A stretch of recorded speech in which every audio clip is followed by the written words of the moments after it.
Sanibona, welcome back to enye ivideo. Ngiyabonga kakhulu ukuthi ungene. Thank you very much. Ngicela mangaba ka subscribe le channel kaphilile, please do so. Ngicela subscribe kumahala. Subscribe ulike ivideo, share ivideo. Ubuke nama ads. Inkosi yami kuyasiza you guys ukuthi ungawaskip ama ads. Kubalekile sizokhula siyi channel. Ngicela ukuthi nisizeni you guys, subscribe, like, share, comment and also watch ama ads, right? Asikhulumeni ngodaba ke lukaBhuthuvusi Muzikhethi Matlala nale tender ka 360 million efaka abantu abaningi enkingeni you guys. So khulunywa ke ngodade lapha nesake sambona when it comes to iMadlanga Commission. Wavela ke udade uRachel is it Macheng?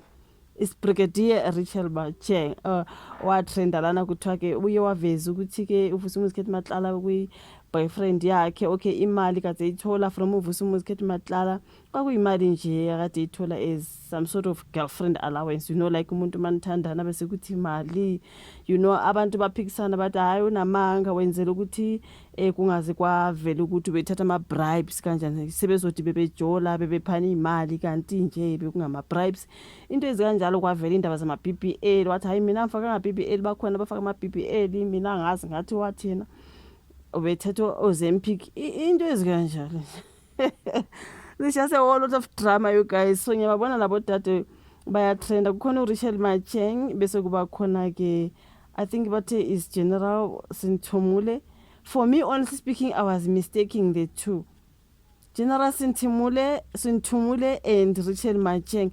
Yabona labo dade bobabili ngendlela bafana, like I thought umuntu oyedwa. Let me just talk about this first. Singakazi siyodabeni lo girlfriend ka allegedly eka Bhuthuvusi Muzikhethi Matlala. Ukhona ubhuti engibone epostile lapha ka Facebook you guys. I thought it's the same person. I'm just trying to find lo daba. Uthe ngiyabona abanye abantu bayadideka. Ubrigadier Rachel Macheng no General Hilda Khosi Sinthumule akuyena umuntu oyedwa, but mawabuka bayafana. Yazi uzothi umuntu oyedwa uzothi lana wayene different hairstyle, lana waye it's just short hair ngesikhathi kaMadlanga Commission, then wasekuthi ngezinye insuku ngapha she had a particular some dreadlocks or some hairpiece. I thought that is just the same person. I thought ngudade uRachel Macheng. So he's like, no, he's correcting us. Siyabonga kusithembisa umngoma you guys. Uthi ngiyabona abantu bayadideka uBrigadier Rachel Macheng no General Hilda Khosi Sinthumule akuyena umuntu oyedwa guys. General Sinthumule ilo oqala first picture owenza iBBL. So nguyena owenza iBBL lo. Ngoba ngiyakhumbula ngibuka uRachel Macheng ekhuluma ukuthi yena akazange ayenze iBBL efakaza laphana ka commission kaMadlanga. Wathi mina ngizange ngenze iBBL, kukhona benza iBBL. Right? So kuthiwa ke uSinthumule, General Sinthumule nguyena owenza iBBL. And then okwamanje uyi-acting deputy commissioner esikhundleni sikaBaba uGeneral Sibiya. Remember Sibiya was what, suspended or fired? So esikhundleni sakhe kodwa esikhundleni sikaBaba uSibiya kunodade lo General Sinthumule. All right, nguye wenza iBBL. Bese kuthi ngapha esithembeni udade one cream white top. Is it white or cream white? Ulona uBrigadier Rachel Macheng manje ubevele enkantolo izolo, yilo owathi yena wayijola noKhethi Matlala waze wamthengela ini umjovo wokuncipha yona Ozempic ke le. So nguyena wafaka iOzempic udade.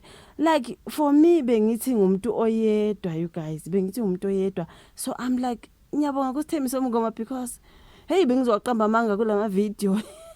Ngilokho ngifaka isithombe so umuntu bafaka bobabili, mina ngithi ngikhuluma ngomuntu oyedwa kanti it's two different people. They shame, they look alike a lot they look alike labo dad. So kuthiwa ke khona ishende lika Khethi Matlala lapha nakababoshele le tender lenkohlakalo. Okay, kukhona ishende phela lika Bhuthuvusi lapha, right?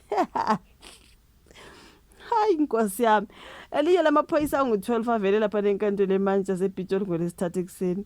NguBrigadier Rachel Macheng othe yena noVusi Muzikhethi Matlala babethandana futhi wayeyiblessa yakhe, like phela wayesichaza ukuthi imali ayithola from uVusi ingasima bribes, kwakuyimali ade iphiwe umathandana wakhe.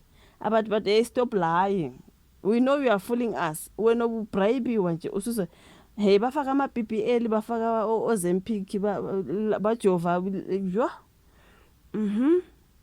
kumanje senkingeni udade uboshiwe nabanye laba bangu-12. Okay, ethula ufakazi phambi kwekhomishini kaMadlanga ngoFebruary. uMatsheng wathi yena ayikho imali amnika yona uMatlala emfumbathisa ukuze athole ikontileka yasemaphoyiseni ka-360 million, right? uTheke na wambhonyela ngezipho okubala kuzo i-Ozempic okuyisidakamiswa esibizayo lesi sokwehlisa umzimba isisinto. Ebuzwa ngemali engango-300,000 uRachel Matsheng ayithola kuMatlala watshela ikhomishini ukuthi yena ayihlangene nomsebenzi wakhe. That's why wayethi yena she was the girlfriend. So imali wayiphiwa nje isoka lakhe, you know, kwakungawona ama-bribes. Wafakaza kanjalo. So lamaphoyisa angu-12 aboshwe ngesikhathi ke ebanjwa uphiko oluphenya amacala enkohlakalo i-IDEC ngolwesibili ebusuku ngezinsolo zokusiza uVusumuzi Khethi Matlala ukuze athole ithenda leli lingekho emthethweni. So bakhuluma ukuthi kukhona girlfriend kaMatlala lapha. Angithi wathi wafakaza ukuthi yena ube yi-girlfriend kaMatlala. Kwakungana ama-bribes. Imali ayiphiwa yayingeyani? Yayingeyokuthandana kwabo. Okay. So babhekana namacala ke Nkosi yami uRachel Matsheng nama-Ozempic. Babhekana namacala okukhwabanisa ukushushumbisa imali, ukuxhaphaza amathenda kanye nokwephula i-Finance Act. Amanye amaphoyisa aboshiwe uGeneral Bosithemba, uBrigadier Offense Zithlwayele, Brigadier Kirsty Jonka, Brigadier Thembinkosi Ngema, Colonel Nehemiah Malika, Colonel Johannes Simonyayi, Captain Brian Cartwright, Colonel Anthony Paulsen, osewathatha umhlalaphansi noBrigadier Rachel Matsheng, ishende likaBhuti Vusumuzi Khethi Matlala. Nkosi yami ngidimbuka iy'thombe zakhe nje babelaphiyana enkantolo. Kuthi abaye baphuma ngebail, you guys. Bayovela enkantolo baphuma ngebail ke. Abantu bekhuluma ukuthi awubuke nje bexoxa noVusumuzi Khethi Matlala ukuthi laba hayi ngathi bayathandana nje ngempela.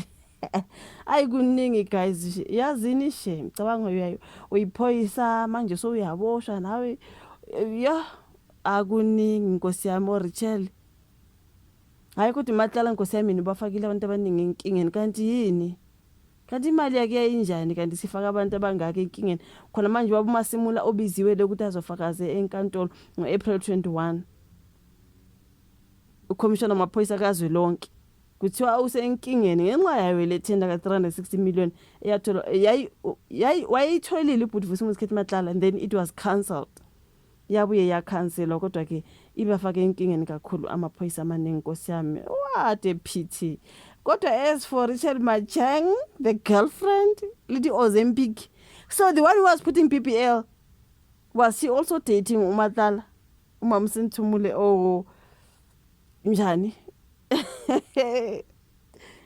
Gwira kwenzakala nakunzima. Ngicela usubscribe Nkosi yami, like i-video, share singaze sikhuluma okuningi. Everything is alleged. Angifune inkinga nje nabo mama bamaphoyisa. Asibonani ku video elandelayo.